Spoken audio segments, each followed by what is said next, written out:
If you're looking for success in the vacation rental industry, Heather Bayer and the team at cottageblogger.com are here to show you that it's entirely within reach. Welcome to Vacation Rental Success, the show that features interviews with industry experts, successful vacation rental owners, and more, all geared toward helping you make it happen. Here's your host, Heather Bayer.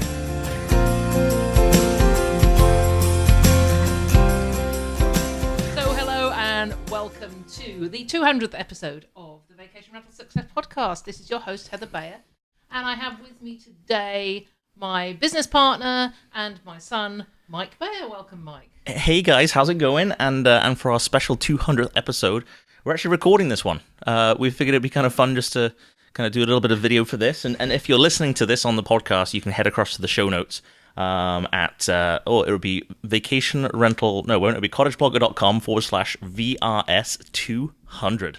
Yeah, absolutely. Can't believe we've got this far. So we thought we'd kick off and just talk about where the podcast has come in the last. And actually, at 200 episodes, you would think that an episode a week. You would think that would be 4 years. 4 years. Yeah. Well, actually, it's 5 because in the first year I only did 7 episodes. Yeah, and that was a huge shift in the podcast, is because when you're starting out with any business, getting started, it's there's trepidation. You don't have your systems in place yet, and that was the way it was for that first in 2013. It wasn't until February 2014 that we actually started doing weekly episodes, and we've been consistent week on week now since I guess February 2014, I think. Yeah, it's interesting when I did the A to Z podcasting course with Cliff Ravenscraft. One of the things he said is that if you don't get past your 7th episode, your podcast probably won't go anywhere. And I did record 7 episodes and then sort of came to a grinding halt around about November, December 2013, which is at the point where we decided that if we were going to do anything consistent, and we have been consistent every single week. Then. Yeah, and it's made a dramatic impact to our audience. I mean, we started off very small. I mean, you could look at our statistics chart where we started off with just maybe 20 or 30 listeners per week, and now we're into hundreds per day, and sometimes as much as 600 or 700 listeners per day, which is absolutely phenomenal for a home-based business that we put together. I mean, and we know that the vacation rental industry, we talk about this all the time, how it's growing in leaps and bounds, and everybody is looking for where they can go to learn, and this VRS podcast has really become, a go-to for people, especially when they're commuting or what have you, because it's just so easy to consume. I love the fact that I hear from people all the time, and they say, you're in my back pocket and I'm hiking or doing the ironing or taking the dog for a walk. Or doing the turnaround at the cottage. Or sitting in the car, going to the property or coming back from the property. So it always blows me away that that we have that. I was going to say visibility, but it's not visibility. We have that audibility, I suppose you can call it. So here we are, over 260,000 downloads. I think, in fact, by the time this episode's published, it will be 270,000 downloads. About an average of 1,000 downloads per episode. Some are a little over 2,000 now. Some are just coming up to the 1,000. Our early ones, like in the first 5, most of those are over 3,000 per episode. And that's what we're finding is a lot of people like to, and they comment all the time how they just say, "Oh, I've just listened to the entire back catalog of Vacation Rental Success." So it's so nice to hear that people just go and binge listen. Yeah, we were having this discussion this morning about binging, and is this something that's happening more recently, and people are binging on things.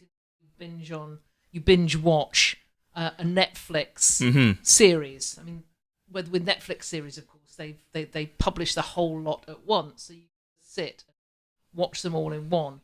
So yes, I've heard of people who told me that they will sit or that they will binge listen to 30 or so podcasts over the course of a couple of days. Yeah, and what we love to hear is the feedback. I mean, I think on Last time I checked, I think on iTunes US, we had like 85-star reviews. Canada, I think we're in about 10 or 12, just because maybe not quite as big a listen. I didn't know that. I didn't realize that we had that many on the US iTunes. Yeah, and they're difficult to keep track of because there's obviously iTunes for every country. But yeah, we have a lot of reviews on the US iTunes, which of course in Canada we don't see that often because we default to the Canadian version, which only has like 10 or 12. Yeah, absolutely. Well, okay, it's been 5 years. Well, it'll be 5 years in February. So yeah, 4.5 years now since we started. So things have changed so much in the vacation rental industry in those 5 years. I can't believe the massive changes that have taken place. It's things like the growth of the listing sites. It's the growth of Airbnb, because if I look back on some of the early podcasts, I have you can still listen to one of the early podcasts when I'm saying, what is this Airbnb thing? It really isn't going to go anywhere. It's not going to go anywhere. It's not going to happen. Nobody's going to share a room in a house with somebody else. Yeah, this just isn't going to take off. Who would have thought it? Yeah, and it's not going to impact us in our traditional vacation rental market. And here we are today with Airbnb doing its utmost into getting into traditional vacation rental areas. And I know because our rep, Daniel, for Ontario, has been here at the house twice now. He comes and personally visits. He is looking to get the cottage link rental management online with Airbnb. So they really are tackling these traditional markets now. And I'm seeing that first. Yeah, and I think, just looking at how, the industry has changed so much, but that's also directly impacted how we've changed our business with Cottage Blogger and Vacation Rental Formula. And now we actually have an overarching company or incorporated company called Moso Partnership, which Heather and I started, beginning of last year? 2015, I think we did, 2015, 2016. So Moso Partnership is essentially the umbrella corporation that houses Cottage Blogger, Vacation Rental Formula, the Vacation Rental Success Summit, the Vacation Rental Success Podcast. God, we got quite a... Yeah, it seems like when you say the corporation, sounds like we're huge. Yeah, and just so you know, MOSO stands for Mother-Son Partnership. Aww. It is. It's very sweet. No, it actually sounds quite good, actually, MOSO Partnership. But yeah, so that's something that has changed for us, that we've taken. I mean, for those of you who's followed Cottage Blogger since the very beginning, I started Cottage Blogger in 2007. And that started originally purely because you were trying to reach just the Ontario market. You were trying to reach the owners who you were renting for in Ontario through Cottage Link Rental Management. That was a training site for them. Yeah. And how it's blossomed now, where we now speak to hundreds of thousands of people, not just in North America, but right the way across the world, who listen to the podcast, who read the Cottage Blogger, who come to Vacation Rental Formula, who come to the Success Summit. Yeah, it really is quite the change. Yes, yeah, absolutely. So, Mike, what about you? I know you've the most popular episode was episode 2, which was about getting started. And I talked to you because 5 years ago, I just got started. You just got started with Seabreeze. So I think that would be really worthwhile, just saying what's happened since then, because it seems like everybody who's ever listened to the podcast has downloaded that episode. Yeah, because when we look back to episode 2, I think I was discussing about our retirement plan was to buy a vacation rental property, keep it for 5 years, pull out some of that capital that was in the property and buy the next one. And basically every 5 years is to double our inventory. And that would put myself and Andrea, my wife, in a position, we're in our 40s and 50s, that would then have a whole bunch of capital that we can pull from to be able to go and do whatever we wanted in retirement. Plans change. And Andrea and I have realized just recently that why are we waiting till retirement to enjoy life? And I think that this is something that we've realized is we actually, our plans as a family have changed, and we're actually planning on buying a sailboat and taking the kids sailing around the world, which is, a pretty wild and out there plan, but a lot of our income is tied up in Seabreeze. So now we are in the position of nothing can happen with this dream until we can sell Seabreeze. And it is a challenge. It is a huge challenge to sell a vacation rental property, because not only do we have the appreciation and value of the property itself, but we've also spent the last 7-8 years building a really profitable business. So we're trying to sell it as a business, and that is, not quite as appealing to some people. They don't necessarily understand. So yeah, we've had, and also trying to show the property between guests through the summer has been almost impossible because it doesn't fit with other people's schedules. So yeah, it's really presented some challenges, and we're, it's been on the market now for 4 or 5 months. So we've just dropped the price, and we're just hoping we're going to put a big push in through October that we can actually see a big interest. Yeah, you raised such an interesting point there, because there's so much out there about investing in vacation homes. Go out and buy a vacation home. The business is fantastic. As soon as you've bought one, you'll be wanting to buy another. But so few people ever talk about what happens when you want to sell.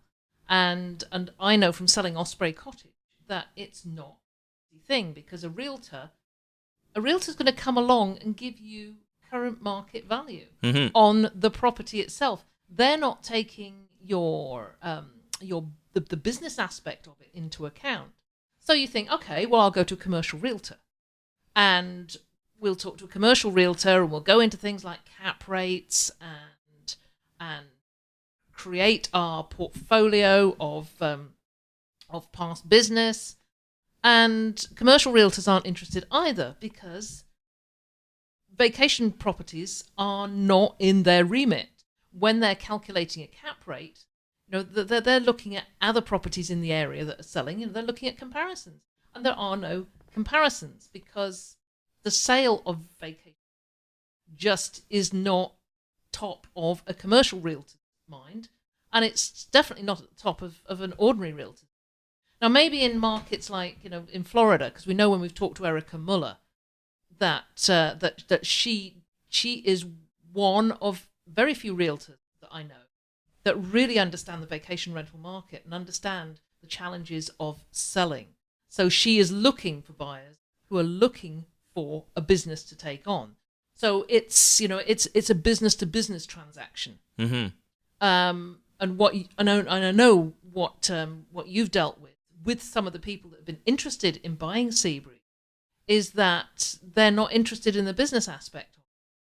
And if you sell it as a non-commercial property, you're going to be losing out significantly financially.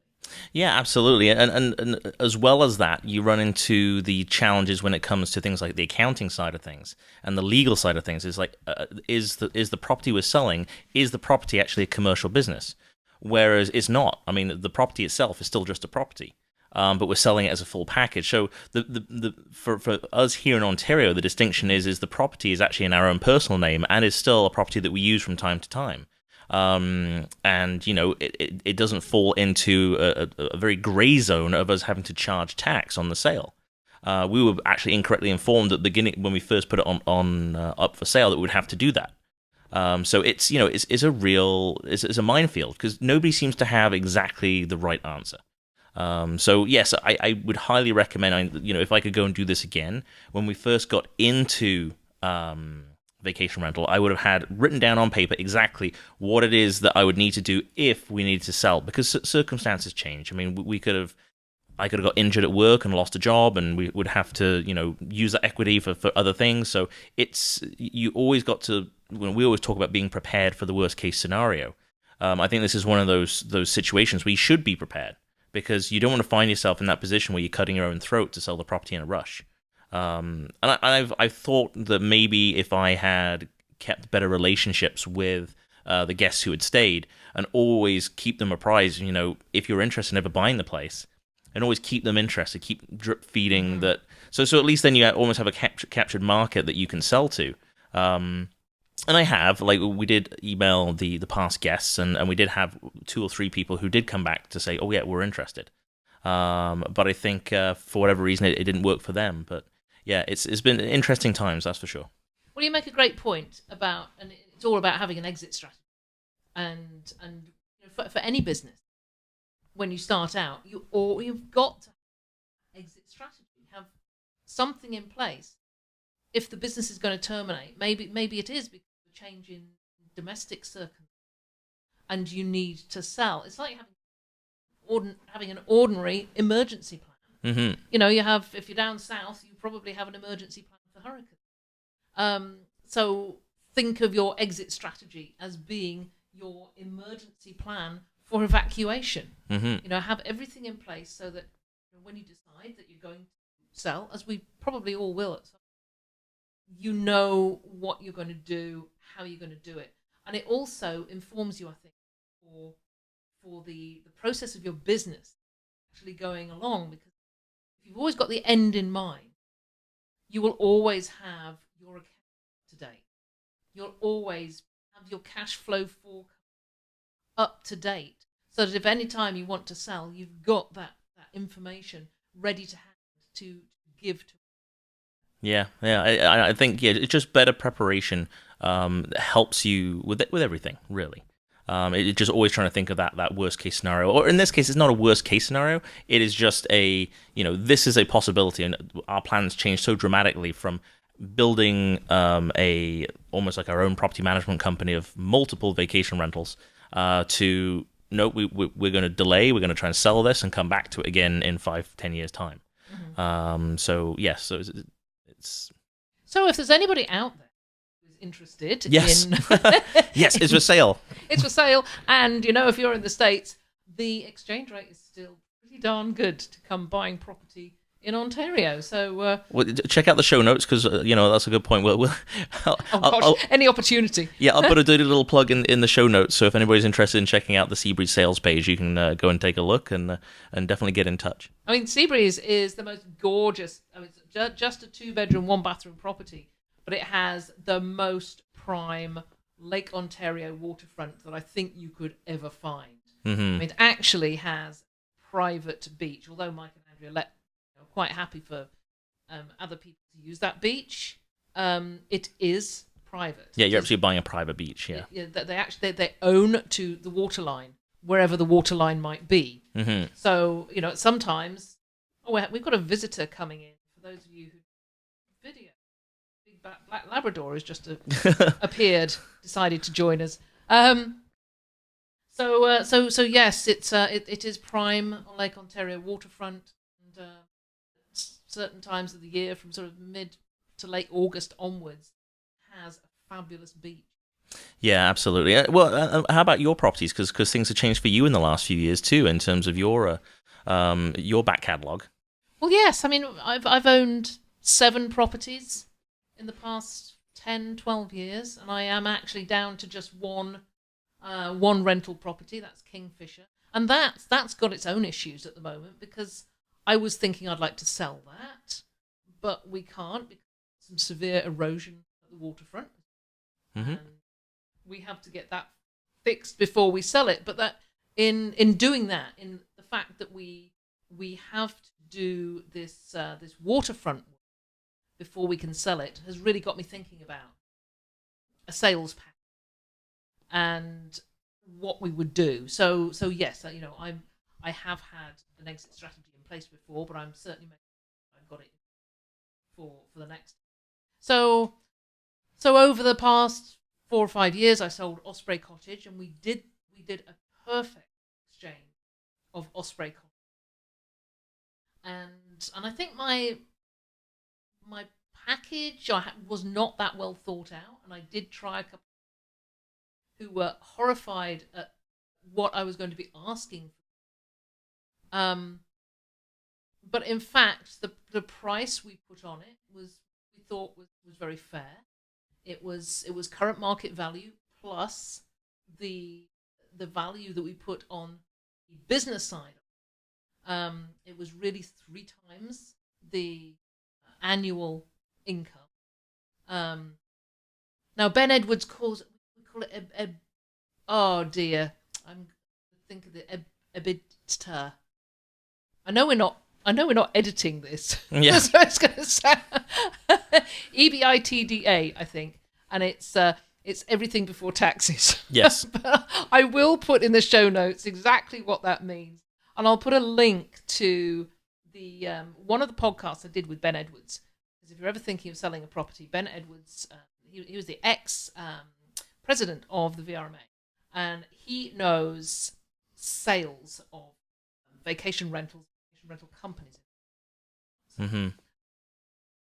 But yes, the actual sale of Osprey went so smoothly. We had probably six couples who were very interested in it. So we were able to actually pick that we knew best owners. Mm-hmm. And boy, did we ever pick well. It was a seamless transition. The new owners bought it with a full summer of rental, and they just took it on board. And I have to say, they made all the improvements I would have loved to have made to the property. People have come back and they have said, yes, it's as good as it always was and is better. Mm-hmm. I mean, I guess there's always that side of it where you're letting go of a business that you've built, but you have to let go. Mm-hmm. But the thing, I guess the thing is for you and Phil, my dad, is that it's only down the street.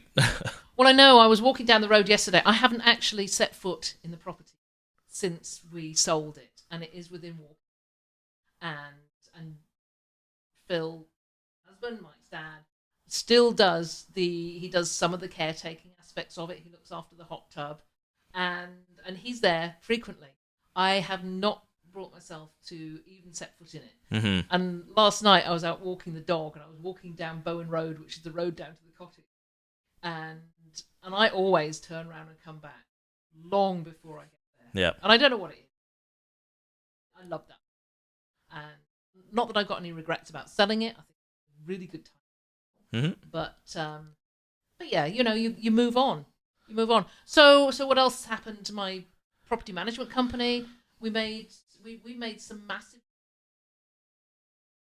We got a new website. We went from our homegrown property management system to a dedicated PMS, which has really freed us up. And that's property management system for anybody who doesn't know what PMS means. Yes. So reservation management. So it does. People do. I mean, we have online booking, but we're still able to do the vetting and the screening. Mm-hmm. That of course is when people come directly. If we're advertising B, which we're just starting, then we have to give in to the fact that we can't have that connection with our guests that we've always been used to, and that's tough. That is the struggle. Mm-hmm. But as soon as we've got the booking, then of course we can have free communication. And in fact, if we find out at that time that those people aren't suitable for the property, we're still able to. So it's not huge. What else has happened? We employed this year a customer service. Somebody that deals with every issue that breaks out in a cottage, whether it's somebody who decides there are bed bugs, which we had this year, which in fact turned out to be sandflies, a few bites around her. The lady was convinced that the cottage had bed bugs. But Christina dealt with that perfectly. She's dealt with just about everything. Dishwashers breaking down, machines, dogs chewing carpets. And I remember over the last couple of years, I remember, we'd have a meeting on a Monday or we'd chat on a Monday, and you'd just be kind of head in your hands, just shaking your head, just dealing with the litany of, with any property maintenance business or property management business where you have 200 plus properties, there's going to be complaints after people go in on the weekend. But I just remember that would just kind of eat away at your soul as the business owner. And I think that Christina's role to be that go-between, to be that interface, and you had actually interns, like law student interns, the last few years to fill that role of the negotiator. Yeah. Between as a property management company, you're negotiating between the owner and the guest, and you're trying to be in that person in the middle to make everything work as best you can. I think there's a lot of property management companies out there who just we've made the connection, we brought them to your place, it's now the owner's issue to deal with. And I think that's a great thing that your company takes care of. But you need somebody in that role who's trained in that role, who also feels comfortable in that role, because it can be quite, it just drains everything right out of you. Oh, ever. And I've run this business for 15 years, and that's 15 except this one. This one, all of a sudden, it's like, whoa, the sun's shining, I can take the dog for a walk, and I feel good, and not concerned about getting back and opening up the email or seeing another telephone message. I mean, this is the same for every property management company, because you've got hundreds of people in properties, and this brings up the next topic really, and that's changing guest expectations. Yeah, and how much they've changed over the last 5-6 years. Yeah, I mean, I look back very fondly to when we first started the business. You'd never got any complaints. If something broke down, it's, oh, what the heck? We're just outside with the kids. We're enjoying the water. But something that's got me is that then it was always sunny in the summer, and you had loads of dry weather. Oh, certainly here in Ontario, yeah. In Ontario, and you always had snow in the winter. Yep. But I've seen this change, over the past 10 or 15 years. Certainly, snow in the winter is not guaranteed anymore. It's going to be cold, we know that. But when we had a white Christmas, a real white Christmas for a number of years. And, I mean, this year's summer was a complete washout. And whether you agree with climate change or you don't agree with climate change, there is certainly, and that has impacted our guests. Their vacations are... They have an expectation of exactly how their vacation is going to go, and when they find out that over half their weekly stay is going to be stuck inside, that they immediately look for things to complain about. And I've experienced that myself this summer. I've had more complaints about sea breeze this summer than I've had in a year. And I don't believe that my standards have changed or the standards of my cleaning company or anything like that. I just honestly believe that their expectations of how it's going to be are that much more. I've had more guests, more new guests this year than I had repeat guests, which is, I have a big repeat guest base for my guests to Seabreeze. So having so many new people, I always get nervous. I always get nervous when we have a new guest, and I go out of my way to make sure I phone and everything is just as they like it. But this year it was just, people would say, yeah, everything's fine when they get there, and then 2 days later, because it's been raining, and then I'd start getting the text messages and the emails, and then towards the end of the week, it's just like, there's nothing I can do to please these people. Just absolutely nothing I can do, and it's soul destroying as an owner who takes great pride in their property and their guest experience. That there's just absolutely nothing you can do. And I feel that is a mindset change in who we're getting in Ontario. I think there are more people turning to, and for us here in Canada, of course, I mean, I think the exchange rate plays a huge part in that.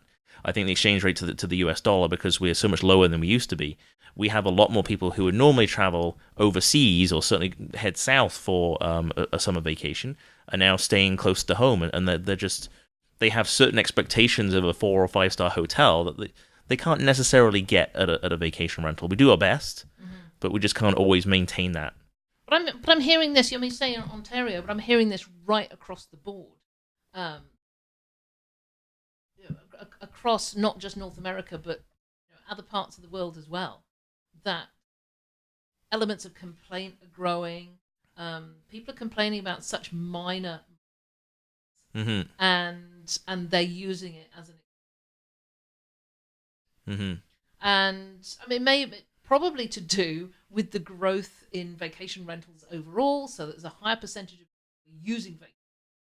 So maybe the percentage of complaints has not really risen. It just seems like it because of the growth of inventory. So there are many, many more vacation rentals out there, many more people using them, and therefore, a 2% complaint rate when there's a much smaller number is going to be much lower than a 2% complaint rate when there's thousands. And you know what? I think that something else that plays a big part in this, and you've been saying you've been seeing a lot more complaints. that's not just necessarily you seeing a lot more complaints through your business or through mine, but because we're part of a lot of vacation rental groups where owners come together. And that's something I've seen a lot more this year, which has been substantially more, is I'm finding a lot of owners in these groups are taking much more of a negative view of their business and their guests than they have done in the past. And there is a lot more complaining about each owner's individual business and, these same issues that we talk about, and a lot less offering of solutions. It seems to be just, I just want a right to complain about something, and I get that. It is nice. It is nice to vent. It's nice to kind of let it all out. But at the same time, I think, especially in those support groups and those forums that a lot of us take part in on Facebook or individual websites, I think it's just as important that we offer support and advice in terms of how to be more positive towards your business. Because if you allow yourself to slip into that negativity of your rental business, then what's the point in having it? Because it's not fun anymore. Yeah, and unfortunately, I do as well see that a lot. And it's sort of nature of a Facebook group or a forum where somebody mentions something and everybody piles in with their similar stories, and before you know it, it becomes a groupthink thing, and it becomes a bit of a pity fest. Yeah, but it's the old saying that you are the sum of the people you surround yourself with. And I think if everybody's being negative, then it's very easy to, become negative yourself. And I think Matt Landau said it a couple of years ago, is just stop complaining. Yeah. This is the business you got into, but you stop complaining and you start looking for solutions. Start looking at your business in a more positive way. Look at how many amazing people you've had stay at your property who've been fantastic. Focus on them. Yes. Start your remarketing campaign. So I know that there is a large a proportion of the professional owners who are unhappy with what Home Away. And there's a lot of people out there who are making practical moves forward to combat this. We talk about listing site independence and doing something, getting your own website, and then you look at the regional websites that are being launched, and I'll put some links to some of the regional websites. There's one for Florida, there's one for the Emerald Coast, Virginia. There is, and I'm so sorry, Bob, on the Say No to VRBO group. I don't know your full name, but I know that you have been instrumental in growing many of these regional websites, which I think is a fabulous. Yeah, absolutely, and that's somebody who's creating a solution to a problem, rather than just getting mired down in just being part of the problem. So yeah, that's a good example. As the Say No to VRBO Facebook group is one of the largest support groups out there, which originally started out with just a big angry mob complaining about VRBO fees. However, you're in there long enough, and you find the people who are actually sharing really great advice, and it's become more than that now. It's become more than just focusing on VRBO and what Home Away is doing, and that's great to see when the people are out there supporting. Well, I've been really fortunate in meeting the founder of that group. That's April Salter, who is now the chair of Avroa, the Association of Affiliates, and I met Annie Switzer, who is one of the chief moderators of the Say No. I met them both in Chicago last week at the inaugural board meeting for Avroa. We call it Avroa 2.0. Avroa has been on the go for a long time, and I just want to use this opportunity because I'll be talking to April and to Annie Switzer on the podcast in the next few weeks. But just to let everybody know that Avroa is going to be relaunched in January as a non-profit association, which will be advocating for every owner. On things like how we deal with Home Away, creating this common voice, so taking it beyond the Facebook group and other groups out there, and creating an association voice for every independent owner.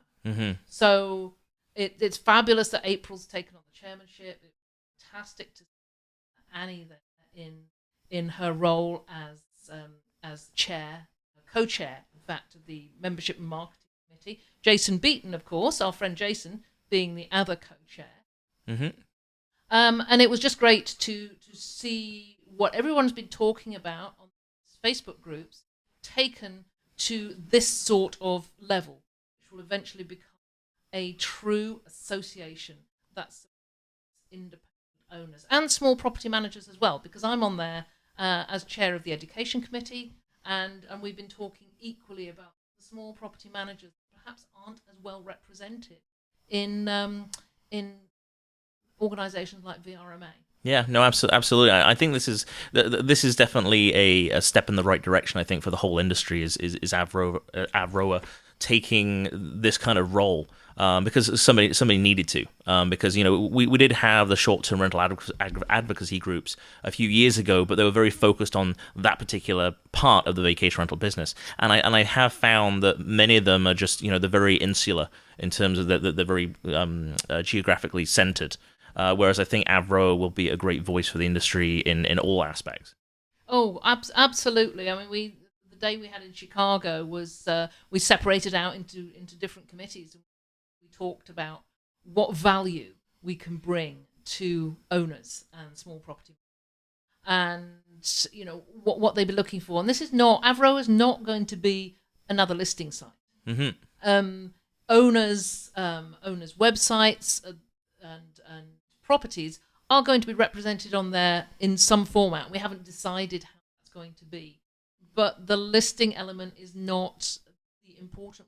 It's an education that is the main thrust of this association. We're really, really excited about it, and it really is. We started this by talking about the Facebook groups and where people got together at the very beginning to make complaints, and now we're looking at this burgeoning and growing into something that's going to be really active and supportive and positive, and just create groups of people that are moving forward optimistically rather than pessimistically.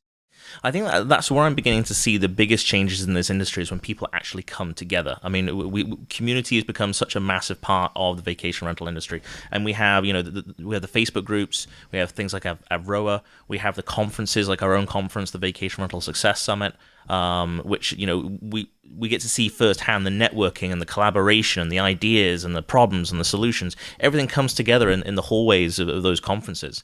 And I'll do a shameless plug as well for that. May 19th and 20th, 2018 in San Antonio is Vacation Rental Success Summit 2018.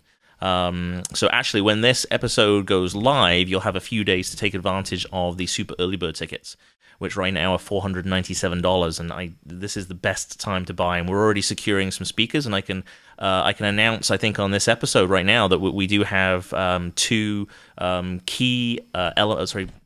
keynote speakers who have already signed on. The first one is Steve Milo from Vacation Rental Pros. Vacation Rental Pros is the biggest property management. It's number three after Wyndham and yeah. But let's put a link to. Oh, in fact, I am interviewing Steve again in the next couple of weeks. So watch out for that interview with Steve Milo, because he does the most, and this is what he's doing in his keynote. We'll be doing in his keynote next year. And it's an unfiltered look at what the OTAs do. What purpose do they serve? And he comes at it with some very, very strong statistics and in an unfiltered way. Steve really doesn't care what they think of him. He just delivers some eye-opening. He delivers the truth without being filtered by the expectation of how that's going to affect his relationship with them. That's right. Right. One of the most, he's what do you call him? A sharpshooter. He's up there up front, and he delivers. And his keynote is going to be something to see. Yeah, and we're also super delighted to welcome back Andrew McConnell from Rented.com. Andrew delivered the most amazing session at VRS200, and there was a lot of great feedback. And Andrew again is very very well connected in the whole industry. Is quite often quoted in many travel publications. You always see him in. He's always quoted in Skift. Yep. And for those of you who haven't haven't come across Skift.com, I would go there. Go and have a look. They're always got the top of the news stuff on the vacation rental industry, and they go to some of the key people in the industry for comment.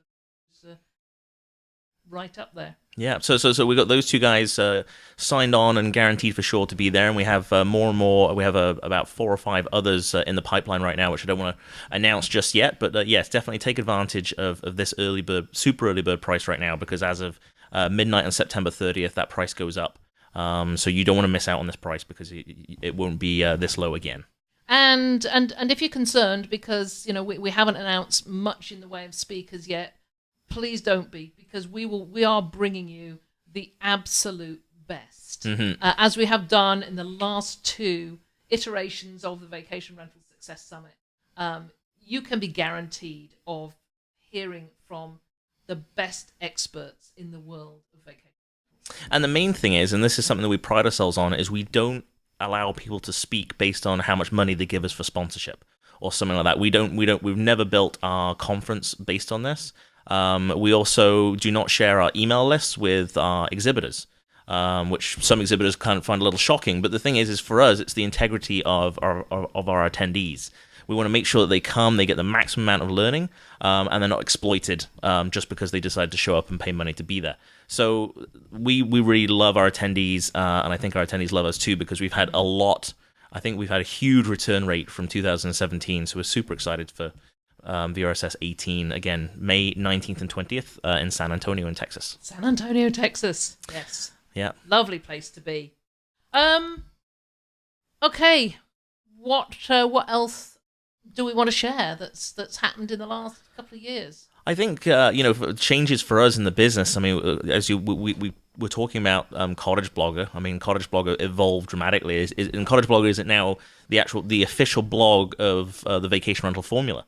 So the Vacation Rental Formula we kicked off in early 2016, and then got way ahead of ourselves and decided to do a conference as well, which was crazy.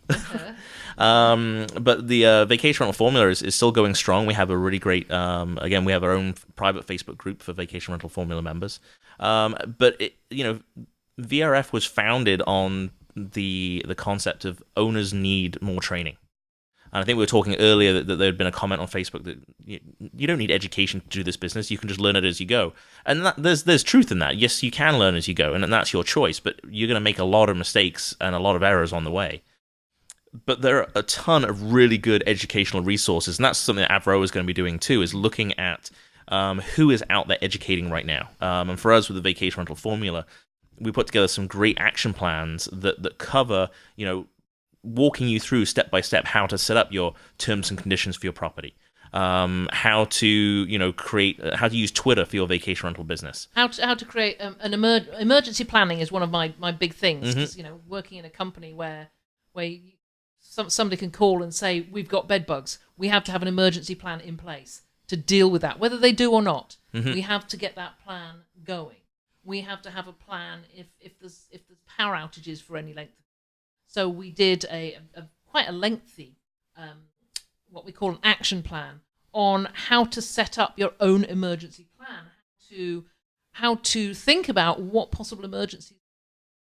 So it's those sorts of things, how to actually write a blog, and which has hundreds of ideas on blog posts. And I'm working on a couple of new action plans at the moment, which will be announced.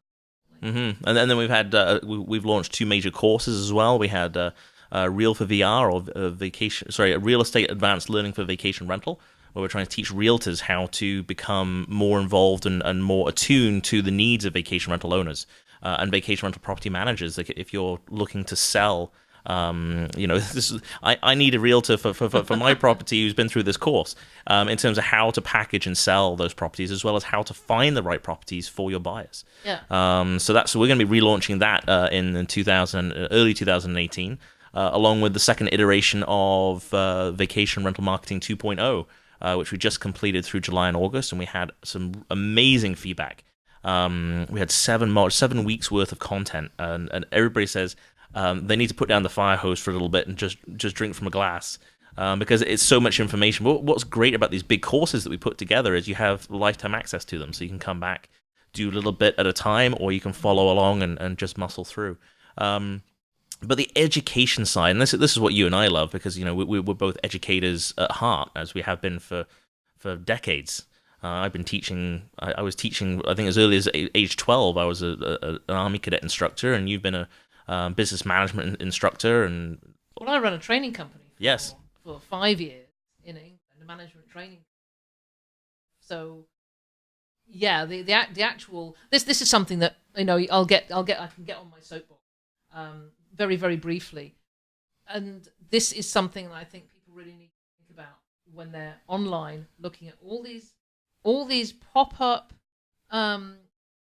personalities offering wonderful training, how you can achieve $100,000 in the first 6 months of your Airbnb. The first thing you need to do is ask what their credentials are for, because these people aren't trained trainers. And also, what are their credentials in their terms of experience of the industry? Because it's all well and good to be able to market something right now, this second. But you need to have a better understanding of the business as a whole in terms of where it's going, to ensure that training that you're buying is actually going to be valid a year from now, 2 years from now. Yeah. I will step down. Will step down off my soapbox, because I can go on this one for quite a long time. Look, Mike, we're sort of running out of I think we should just briefly talk about, I guess, the looking forward. Like, what do we have coming up? What is it that the listeners and the viewers? Just remind you again, if you're watching the video, you notice there's been some edits because we had some battery issues during the recording of this. But yes, what do we have coming up over the next 100 episodes? Oh well, I'm interviewing some great people. As I said, I've got April Salter, chair of Avroa, Annie Switzer, Jason Beaton, who is our I call him my brother from another mother. But the two of us, we geek out a lot when it comes to online business and digital marketing. Yeah. So Jason and I actually put on the Vacation Rental Marketing 2.0 course. And I've had Jason on the podcast before, but he's going to start joining me a little bit more regularly to do some bite-sized pieces of digital marketing. So the next time I speak to him, we're going to be talking about list building. Mm-hmm. So we're taking out some of these elements from your course and just doing a podcast. Who else? I'm going to be talking to Ben Edwards again about financial management for your vacation rental business. Yeah. I mentioned Ben. He does a lot to help people sell and buy business. But his knowledge of financial business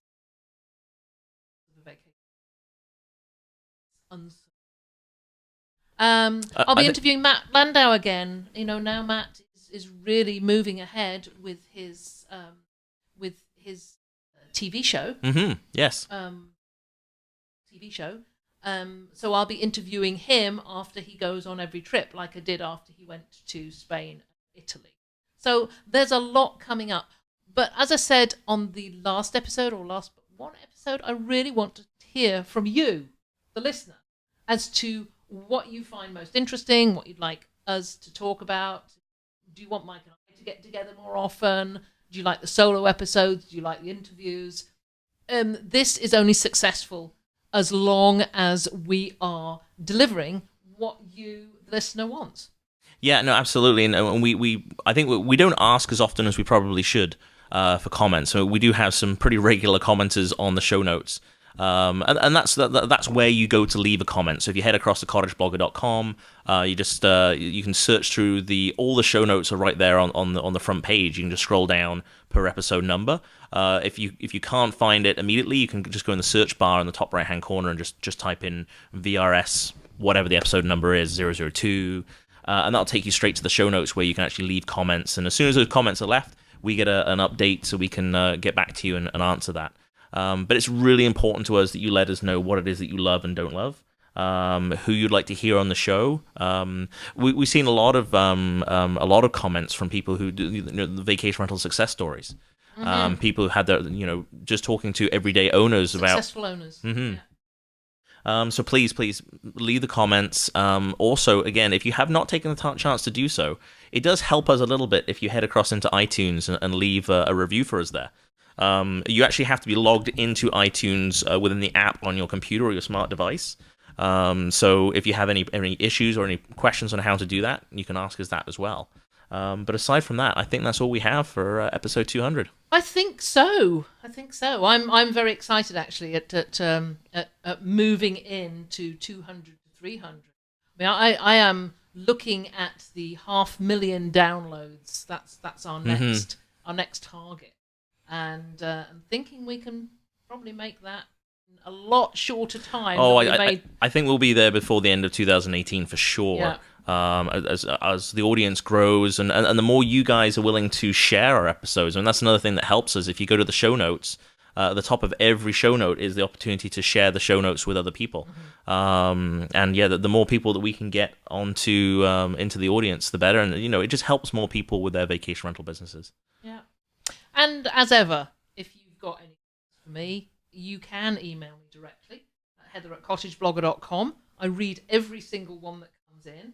Sometimes it might be a day or so before I get back to you, but I will get back to you. Mm-hmm. So for that, Mike, thank you so much. Thank you so much. I mean, not so thank you so much for getting sweaty, which you did when you were setting up all the camera equipment. It's very warm in here. It's not in Indian summer. It's very warm today for the end of September. It is very warm. You did a darn fine job.